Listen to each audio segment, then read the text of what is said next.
right, hello wine drinking people. Time for more of what I've had to drink yesterday and a huge tasting of Argentina and Chilean wines, which only a small number of people showed up to. But hey, man, we're still going to open the lines here at the Wine Watch. We rarely cancel events, but this one we probably should have thought about it.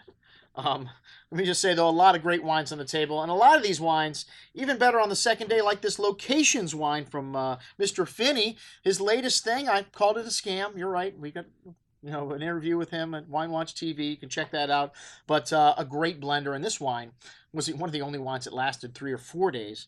It's basically a blend of any grape varietal he decides to choose to use from Argentina, Malbec, Syrah, Bonarda, whatever it is, any vintage, and he's just going to put Argentina on the label and no other information. So like I said, it could be a scam, but one of the best ones I've ever seen, because these wines are actually pretty good. This wine's quite sweet, kind of fruity, black plum and cherry notes on the nose, sweet tobacco spice, kind of milk chocolatey here also. Smooth and plush velvety texture on the tongue, almost sun-dried character to the fruit. Very drinkable style, that milk chocolate and sweet tobacco note on the finish. Hey, don't hate me because I'm beautiful. 1925. All right, the Noemia wines from Patagonia.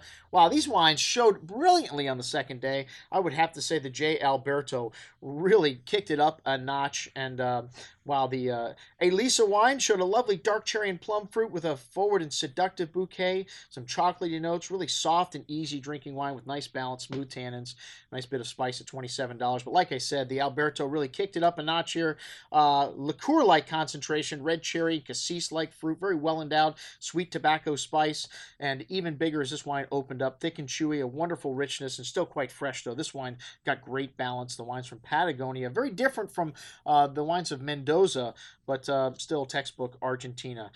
Excellent juice. The Neyen, going over to Chile now. This wine's 100-year-old Carmenere vines from the Colchagua Valley from the Apalta region, and one of my favorite Chilean wines at $50, man. It is amazing the quality you can get, and this wine's got a little bit of that peppery spice you get from Chile, some fresh earth, espresso, dark cherry, currant, dark plum, really rich bouquet of aromas, really big wine, but wonderful balance.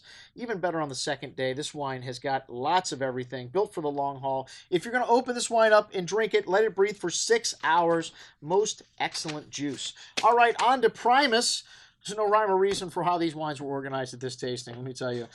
This is Augustin Huneeus, and this is kind of his mid-tier wine at $22 for Chile. A lot of that black spice, tar, asphalt, black pepper, kind of dark tobacco, currant berry fruit, plum. Really nice richness on the palate of that fruit. And the peppery spice on the nose, you notice it, but not quite as pronounced, not overbearing. A nice coffee note here coming out as well. Excellent juice at $22.50. Always thought the Primus a great value. All right, then there's some wines I've never heard of. Michel Torino. The Don David Malbec, a more old-style Malbec here. A good amount of that blackberry fruit, some smoky notes, saddle leather, fresh earth. Opens up really nicely on the second day, though. This wine, really for $21.75, an outstanding, well-balanced wine. A solid core of blackberry fruit, strong earth and mineral components, a firm hand of acidity. Even better on the second day, man. I'm not familiar with this wine, but excellent juice. Really impressive. The Torrentes, also pretty damn good. A very fresh bouquet of peaches, pineapple, honeysuckle, jasmine flowers, like biting into a fresh piece of fruit here on the palate. But had good acidity, though. Still nice balance. That floral quality, not overdone at the end at 19.25. Excellent juice. That's what we had to drink with our friends from Transatlantic. I'm your host, Andrew Lampasoni, signing off for the Wine Watch, saying, remember, always drink the good stuff first.